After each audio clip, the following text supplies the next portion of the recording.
Here's how to use the Kodak computer photo printer. Now, when you actually click on the screen, you can actually pick which category you would actually like to print.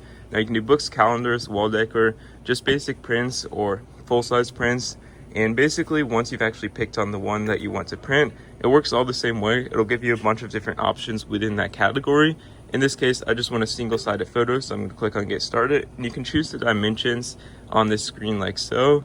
In doing so, you basically need to agree to the terms of service, and you can actually choose if you want to take this photo, the one we're about to print, from a mobile device, USB, scanner, camera card, or CVD. And basically, I would pick a mobile device, and when you click on this right here, it'll bring you to the next screen. You can pick your type of device and pick on which one you'd like to print, whether it be cable. There's simply cables right here, so it makes it really easy, or unless you want to airdrop it or, things like that. Now, once you've done that, you basically want to connect your phone. In doing so, since I'm recording on my phone, you basically want to connect your phone and basically select the photos from your phone after you've given it access to print. In doing so, it's basically going to walk you through step by step, continuing with this process.